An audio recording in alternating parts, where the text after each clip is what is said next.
ज़रा तसव्वुर कीजिए एक ख्वाब जिसमें नबी करीम सल्लल्लाहु अलैहि वसल्लम ने 3 बार एक सुल्तान को बुलाकर फरमाते हैं, इन 2 आदमियों से मेरी हिफाजत करो। सुल्तान कांप उठा और फिर ऐसा अमल किया जिसने मदीना को हिला कर रख दिया।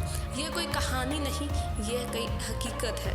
2 बज़ाहिर नेक लोग, इबादत गुजार, खैरात देने वाले, मगर रात के अंधेरे में कर रहे थे वो काम जो अगर मुकम्मल हो जाता तो रोज़े रसूल का तक़द्दुस पामाल हो जाता।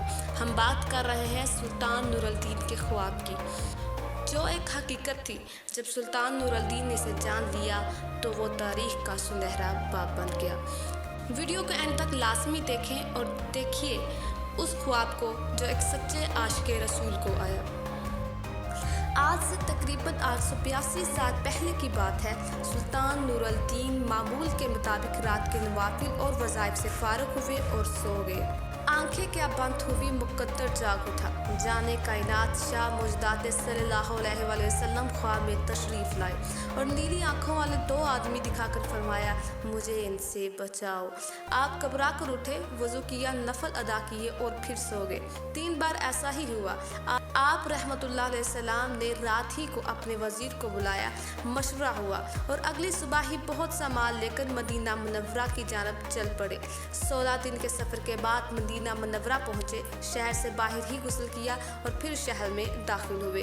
रियाज़ुल जिन्ना में नवाफिल अदा किए और रोज़ा रसूल पर हाज़िरी देने के बाद मस्जिद ही में बैठ के सब अहले मदीना को बुलाया गया कि सुल्तान तशरीफ़ लाए हैं और नजराने तकसीम करना चाहते हैं। चनाचा मदीना शरीफ के हर फर्द को नजराना दिया गया, लेकिन मतलूबा अफराद नजर न आए। पूछने पर बताया गया कि अहले मगरिब से 2 नेक मुत्तकी शख्स हैं, किसी से कुछ नहीं लेते बल्कि कसरत से सदका करते हैं, रात भर इबादत और रियाजत करते और दिन में प्यासों को पानी पिलाते हैं। इन्हें हाजिर किया गया तो सुल्तान ने फ़ौरन पहचान लिया, ये वही बदबख्त थे जो रसूल अकरम सल्लल्लाहु अलैहि वसल्लम ने ख्वाब में दिखाए थे। इनसे मदीना मुनव्वरा में आने का सबब पूछा गया तो बोले कि हम तो बस रसूल अकरम सल्लल्लाहु अलैहि वसल्लम के पड़ोस में रहने आए हैं। बार बार पूछा गया लेकिन इन्होंने हकीकत नहीं बताई। जब इनके मकान की तलाशी ली गई तो वहाँ से ढेर सारा माल और चंद किताबें मिली। सुल्तान परेशानी के आलम में टहलने लगा, फिर अचानक ज़मीन पर बिछी चटाई को हटाकर देखा। सबकी आंखें खुली रह गई कि चटाई के नीचे एक सुरंग थी जो रसूल अकरम सल्लल्लाहु अलैहि वसल्लम की तरफ जा रही थी। वो दोनों बदबख्त रात को सुरंग खोदते और मट्टी मशकीज़ों में डालकर कब्रिस्तान में डाल आते थे। जब वो कब्र मुबारक के करीब पहुंच गए तो आसमान कांप उठा और ज़मीन में सख्त ज़लज़ला आया। ऐसा लगता था पहाड़ उखड़ जाएंगे।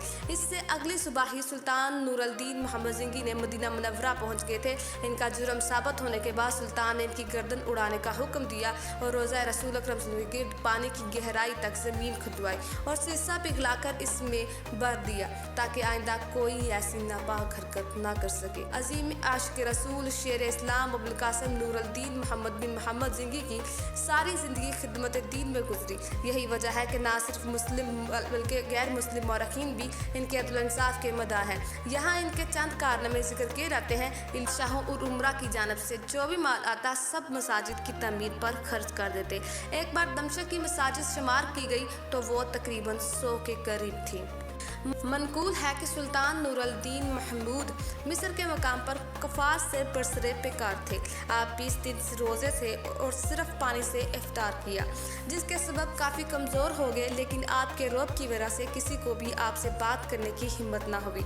आज पढ़ाने के लिए मुकर्रर इमाम साहब हज़रत याहिया ने ख्वाब में सरकार दो आलम की ज़ियारत की। नबी करीम सल्लल्लाहु अलैहि वसल्लम ने फरमाया, याहिया नूरुद्दीन को मैं याद से कफ़ार की शिकस्त की खबर सुना दूँ। इन्होंने अर्ज़ किया, या रसूलुल्लाह वो मेरी तस्दीक कैसे करेंगे? फरमाया, उसे कहना यौम हरम। सुबह जब सुल्तान नूरुद्दीन नमाज से फारुग होने के बाद तशरीफ़ लाए तो इमाम याहिया ने मुखातब किया। आप रहमतुल्लाह ने फरमाया, आप मुझे बताएंगे या मैं आपको बताऊं? यानी सुल्तान नूरुद्दीन ज़ंगी को ज़ियारत रसूल का पहले ही से इल्म था।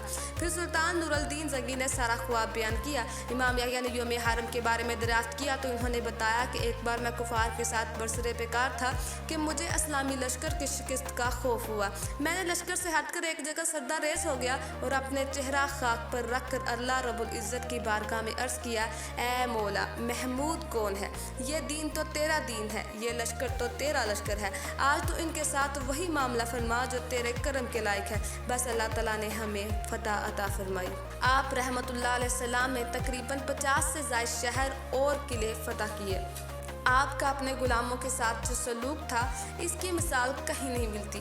جو غلام بالغ ہو جاتا اسے آزاد فرما دیتے اور اس کا نکاح کر دیتے۔ اشر اور جزیہ کے علاوہ ہر طرح کے ٹیکس ختم فرمائے، شراب کی خرید و فروخت پر سختی سے پابندی عائد کی اور پینے والوں پر حد شرعی جاری فرمائی۔